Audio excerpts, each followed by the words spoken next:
Hey, Jordan Valley Church, I have missed seeing you guys. One of the things that I've learned over the last few weeks is I really do not like being the pastor to a virtual church. I miss singing with you guys. I miss worshiping with you guys. I miss seeing all the kids running around and the life in this building. It's just not the same when preaching to a mostly empty room. I look forward to when we can gather again. Unfortunately, we don't think we can do that quite yet in a way that is responsible. And the elders have been, we've met and we've been praying about how best to start making moves towards gathering again for corporate worship. And so what we are asking you guys to do starting this Sunday is to invite a couple people over to your house or go to somebody else's house to worship together. I know that worshiping on the live stream on your computer or TV is kind of awkward, and you know, when we tell you to stand, you wonder, does that include me? Or singing might feel a little strange.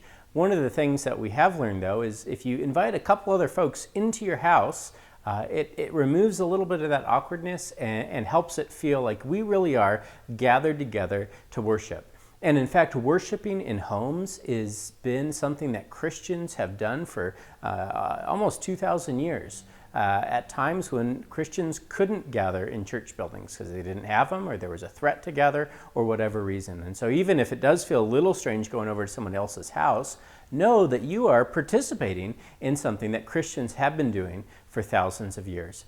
If you are willing to host a couple people in your home, please let us know, and that way we'll try to match you up with some folks that are looking for a place. And over the next couple weeks, this will be kind of our standard way of gathering for worship. Now, we realize that some of you might not be comfortable going over to somebody's home, or maybe there's not a home that you're able to go to right now.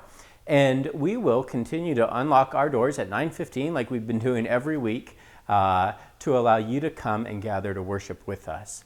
We still aren't able to have a lot of people in the building and maintain those distancing guidelines, so we would encourage you to try to worship at somebody else's home or invite someone over first. But if that isn't an option, you're welcome to gather here and worship this Sunday. We're also looking for a couple folks that would host a gathering at 11 o'clock to kind of recreate that second service and give that sense that you are worshiping with others during that time as well. We're going to continue to talk, the elders here, about how best and what steps to take next in order to start getting more people into the church safely. One of the great things in God's providence is we started having 2 services at the beginning of this year, and little did we know that how handy that would come in a situation like this, where we are able essentially to double our capacity and allow more folks to gather to worship. So we're trying to figure out the details of how all that would work. We're praying for you guys. We miss you guys. We ask that you would pray for us, and we look forward to when we can gather again.